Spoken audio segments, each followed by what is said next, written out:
Hey, it's the Empire, Geoboxing Empire, Backstory Boxing. Now, my boy Joyce, man, Joyce, knocked out Carlos TAKAM, man, and it was a spectacular fight, man. Uh, a back and forth fight, man. TAKAM was landing clean punches all night, and it was a back and forth. It was a rock'em sock'em type fight, and Carlos TAKAM ended up getting caught with a straight right, and he was wobbled, and basically Joyce went to throw more punches, and he was landing clean, and the ref hopped in and stopped the fight. So my boy Joyce won by 6-round TKO, man.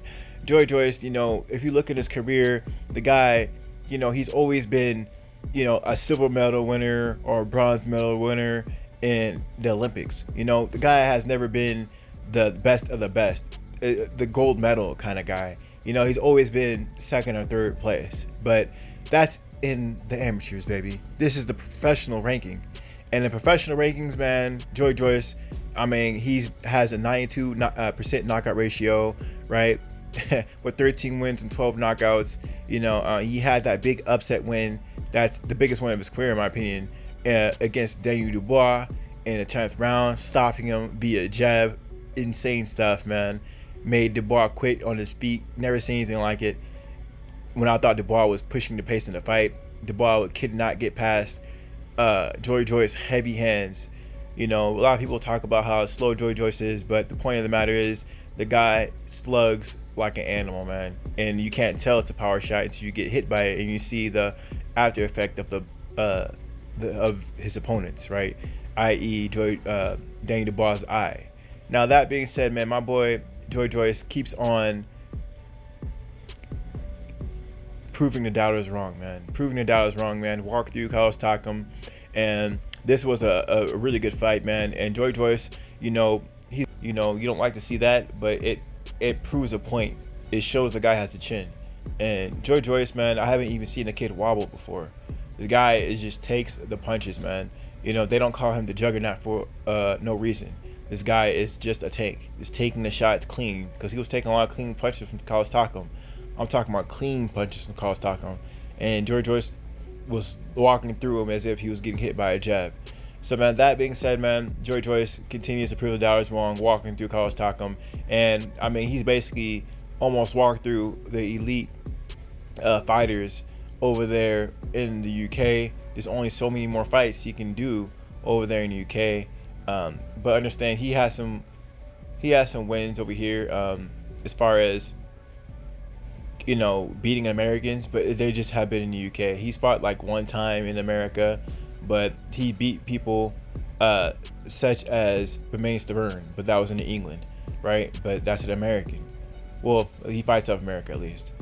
Brian Jennings, he fought him over there in the UK as well, right? So he does have some American wins that are notable wins that have asterisks on them, because those were big wins. They just were in the UK.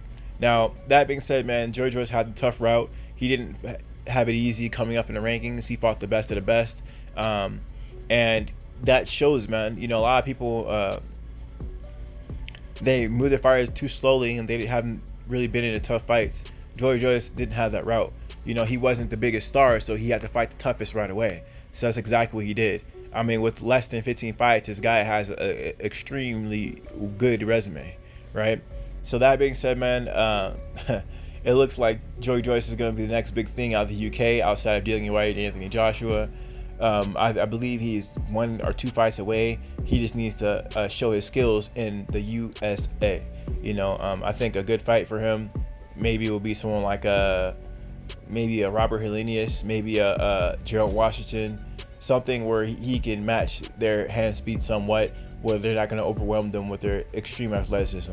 But that being said, man, maybe, who knows, maybe he might do something crazy like fight Luis Ortiz or something wild like that. Will he win those fights? We don't know. But the fact of the matter is, he's not moving slow at all.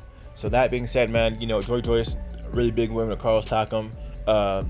Maybe there'll be a rematch with Daniel Dubois and him in the future when Daniel Dubois gets his feet wet again. Will Dubois take the rematch? We don't know. Will Joyce want the rematch? We don't know. But that's definitely going to be a big fight that will sell out the O2 Arena for sure if he decides to stay in the UK. Usually what happens is, before people go world level, they want to solidify their hometown base. their home nation base, and Joyce fights out of Britain.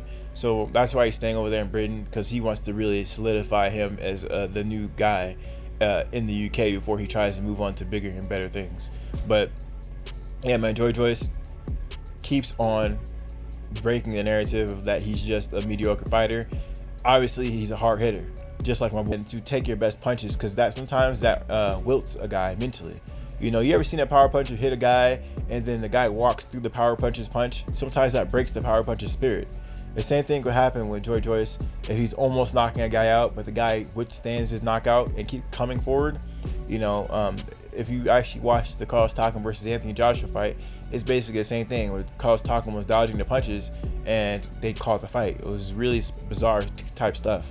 Now, Joyce was landing more cleaner punches than Anthony Joshua at the time, but the fact of the matter is you guys need to have these guys go through some kind of controversy while they're in their home country, because when you fight the world level, you don't want anything to happen like an Anthony Joshua or Andy Ruiz fight where the guy hurts him. And in the UK, if Andy Ruiz versus Anthony Joshua happened in the UK, they most likely would stop the fight.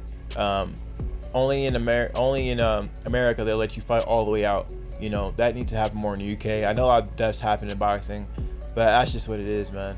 I mean, people die in combat sports, you know. But if they want their star to be the real thing, they're gonna have to let their guy go all out. The only fights I really seen they let go all out. That's the high level right now. The highest level I can think of, you know, is in the UK at least, is Josh Taylor. They let the guy fight all out.